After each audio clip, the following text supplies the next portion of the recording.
Обращаясь в сторону, у вас есть вопросы? Можно сидя? Да. Можно сидя? Да, сидя можно.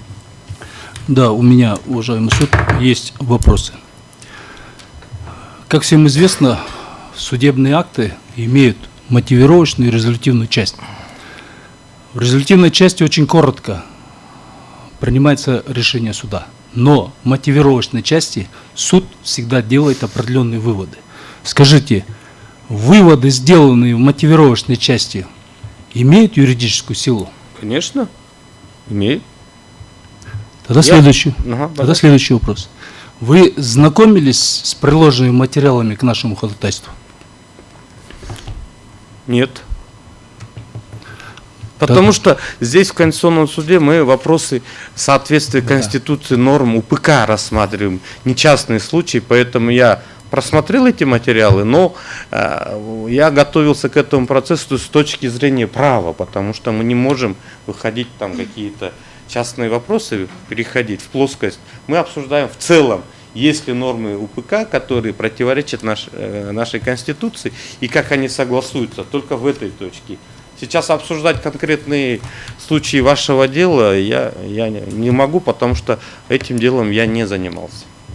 Тогда еще у меня один вопрос. Вы сказали, что вывод мотивировочной части суда имеет юридическую силу. Вы не знакомились с материалами дела, поэтому прежде чем задать вопрос, я хочу вам прочитать выдержку судебного акта Верховного суда Кыргызской Республики, который в третьей инстанции рассматривал постановление следователя.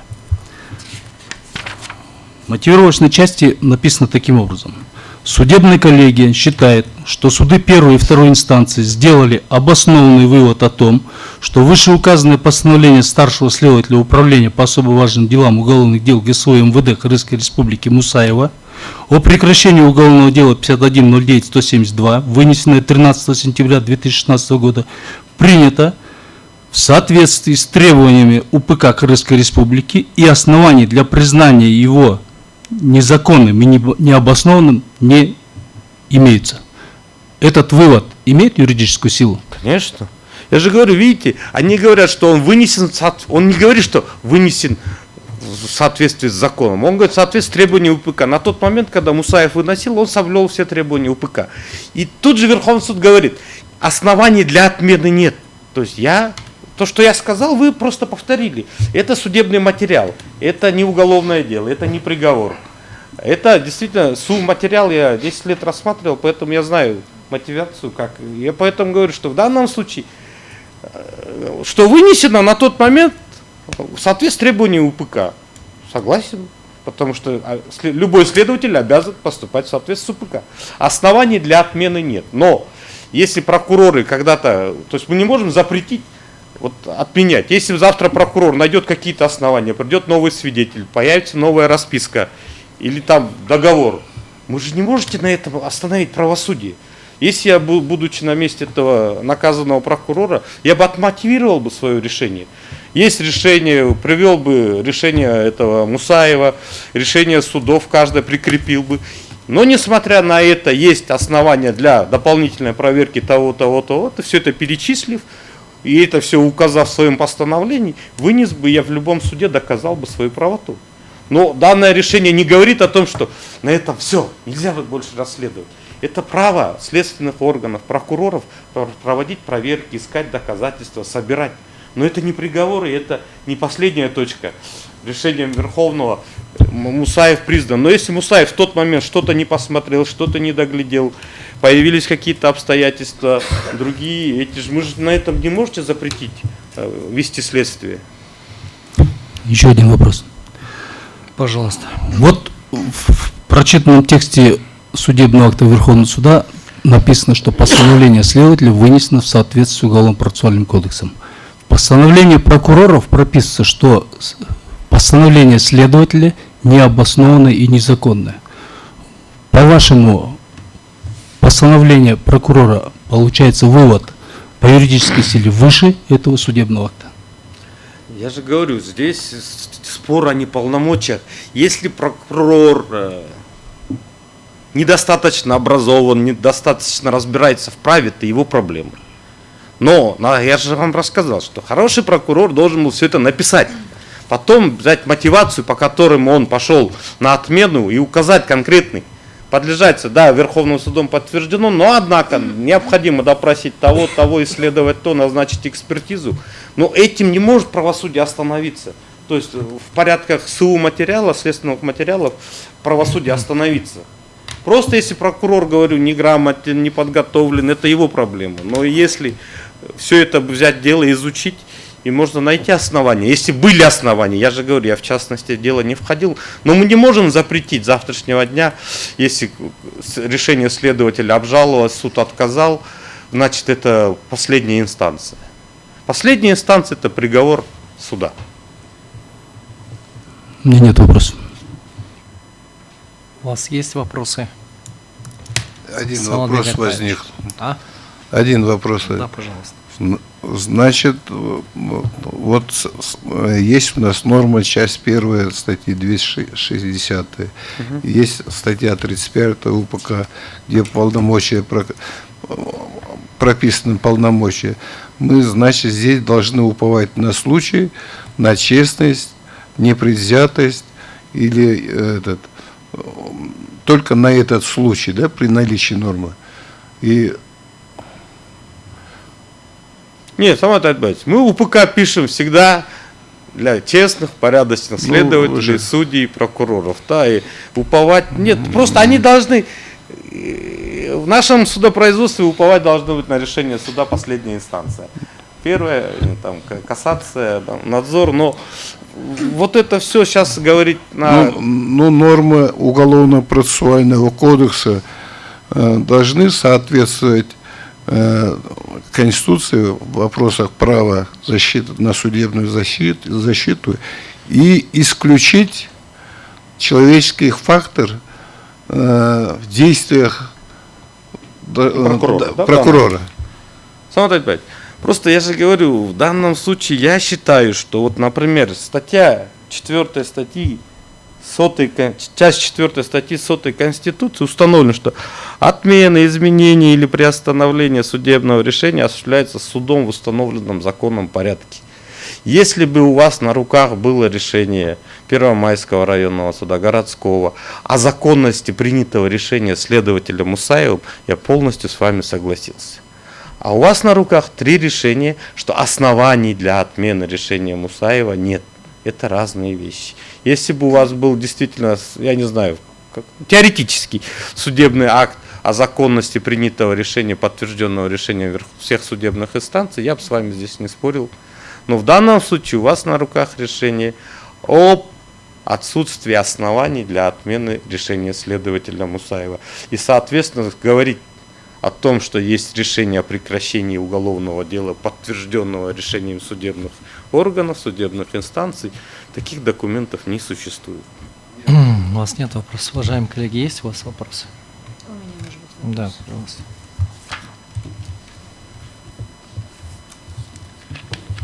Мустафа Ильич, вы очень хорошо сказали, что мы рассматриваем здесь вопросы права. И здесь я хотела узнать тоже ваше мнение по поводу того, что вот то, что, скажем, постановление следователя Мусаева было проверено 3 инстанциями, происходит в рамках судебного контроля, по вашему мнению, да? Да. И если это в рамках судебного контроля, в чем смысл судебного контроля в таком случае, в досудебном производстве? Скажите мне, пожалуйста. Рамки судебного контроля. Да. Ну, понимаете, судебный контроль нужен, поскольку, почему он вводился, этот институт, потому что из практики советских период, постсоветский период, что следователь и прокурор, они на одной стороне, защита и обвиняемый, подсудимый на другой стороне, и нужен был, скажем, независимый орган, который разрешал бы их споры, потому что, как правило, то есть, если в каких-то странах, например, в той же Японии, допрос прокурором, обвиняемым проводится в отсутствии адвоката, потому что у государства, у народа уровень доверия к прокурору настолько высок, что прокурор допрашивает он вправе. То есть. Но в нашем случае этот нужен. И то, что в тот момент не было оснований для отмены прекращенного уголовного дела, это нормально.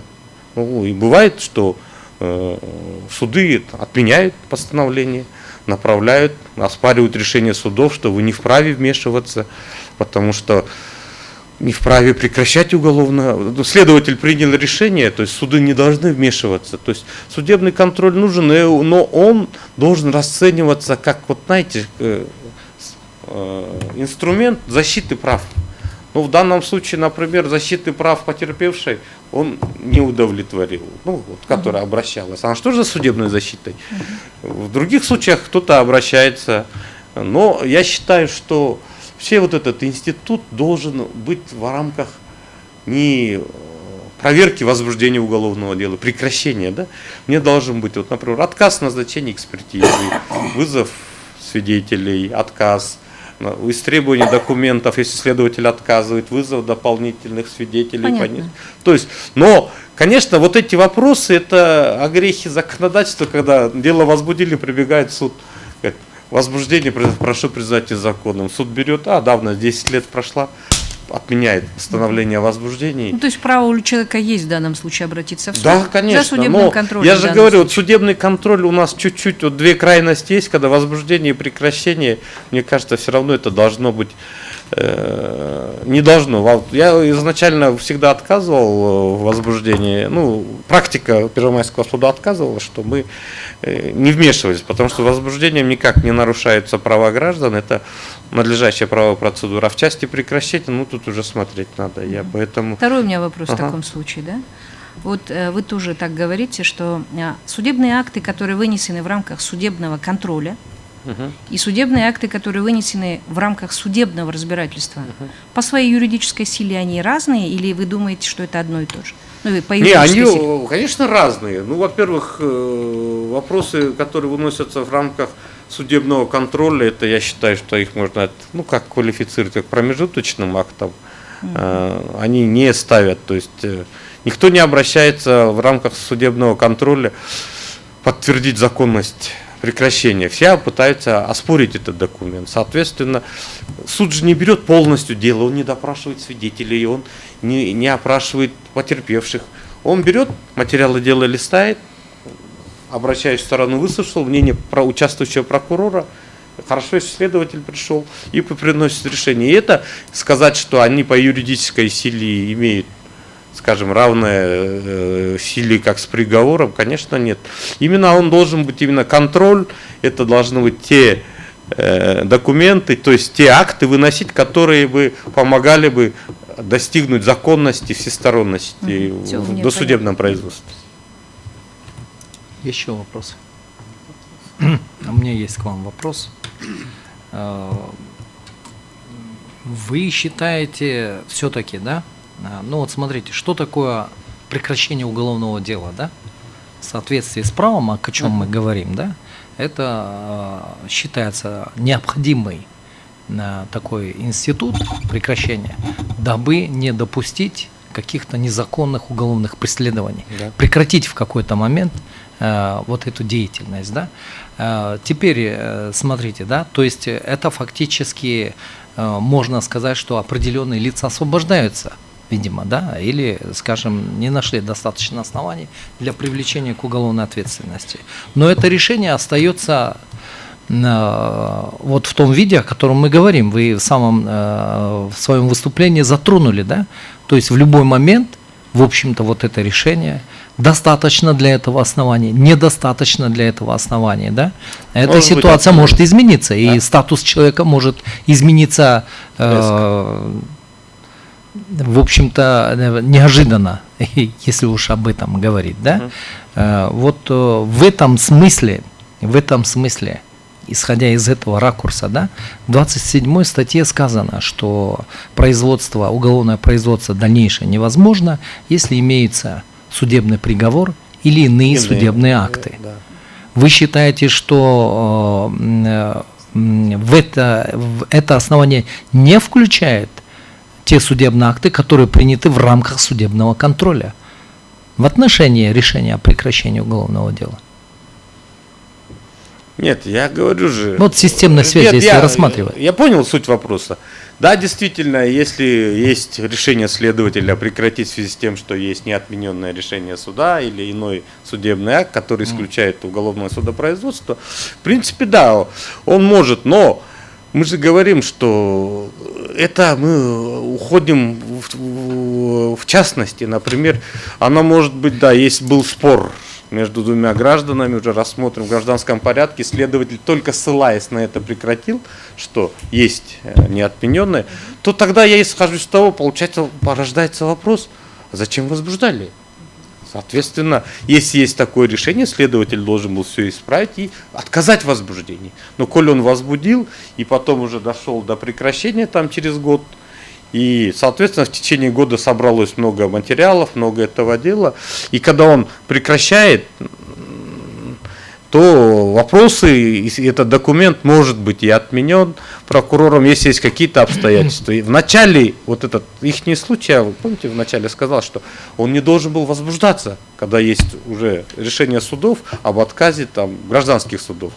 Но коли они возбудили, то, соответственно, я им говорю, что все равно вот эти решения следователей, я согласен с вами, что есть вопросы, потому что ответственность, кто будет отменять, насколько он должен мотивировать конкретные обстоятельства, вот эта статья УПК. Давайте я вам по-другому немного задам вопрос, да? Суд давал определенным обстоятельствам оценку, прежде чем, как вы сказали, отказать в удовлетворении чьего-то обращения, да? Суд, да? И вот вы говорите, возможно, появились там какие-то другие обстоятельства, другие свидетели там, и тому прочее, да? Вот есть судебный акт, мотивировочные части которого, да, даны оценки каким-то обстоятельствам этого дела. После этого прокурор дает оценку, ну, тому моменту, когда он должен, например, отменить это постановление о прекращении. И вот здесь вы считаете это допустимо, оценка, вот, например, содержания судебного акта, и, например, привести аргументы, которые, говорят, которые не легли в основу этого судебного или не были, скажем, предметом оценки. Но судебного мы исходим акта. Из того, что, видите, Прокурор допустимо с точки зрения, нет, он же оценивает, правильно, да? Вы говорите, да, с вашей точки зрения судебный акт состоялся, да, в рамках судебного контроля по поводу прекращения уголовного дела. И после этого прокурор, судебный акт оценивать нет. Если вы сами признали, что, конечно, указанные в судебном решении выводы имеют юридическую силу, да? Каким выводом пришел суд, да? Но здесь был ли предметом, скажем, вот то обстоятельство, на основании которого прокурор намерен отменить постановление о прекращении уголовного дела, был предметом оценки этим судебным актом или не был? Это допустимо, что с вашей точки зрения, что прокурор этому будет давать оценку? Что возникли какие-то другие обстоятельства, которые не легли в основу того судебного решения? Нет, здесь, видите, он же отменяет не решение судов, он отменяет решение следователя, которым дана оценка судами. Я вас правильно сейчас же мысль правильно излагаю? Он же отменяет решение следователя. Да, есть решения судов, которые говорят, что в принципе постановление. Нет, Алмаз Табылдыевич, вы закрутили, так сказать, в данном случае с точки зрения права свою мысль, да? Суд именно здесь речь идет о том, что вывод какой-то, постановление о прекращении, это вывод конкретного уполномоченного государственного органа, о котором есть судебный акт, о котором оценка именно по поводу вывода этого. И, как правило, этим да. И в этом смысле, вы говорите, возникли какие-то другие обстоятельства. Нет, Эмиль, здесь вопрос такой. Если бы нормальный прокурор, посмотрев вот это решение, изучив решение судов, он не должен и не вправе был отменять. Это уже злоупотребление частного прокурора. Если прокурор берет решение о прекращении дела, смотрит материалы дела, видит решение судебных актов, внимательно прочитав, он должен был отказать, и на этом бы проблема снята была бы. И то, что ненадлежащая квалификация прокурора, это уже частный случай. Но в данном случае, когда Мы не говорим о том, что если есть решение судов об отказе в отменении, то оно не может быть отменено. Я говорю, бывают случаи, когда есть необходимость дополнительных следственных действий. Но вот эти решения судов не должно быть последней инстанцией. Я вот в этой части говорю. Ваша позиция ясна. Присаживайтесь, пожалуйста. Спасибо. Разрешите Слово вопрос? для выступления. Мы уже есть порядок, который необходимо соблюдать. Ваши вопросы, вы должны быть готовы к судебному заседанию, да? То есть все вопросы, которые вы намерены задавать, вы должны вырабатывать в тот момент, когда, если мы сейчас начнем вот таким образом возвращаться, мы никогда не закончим это дело. Да?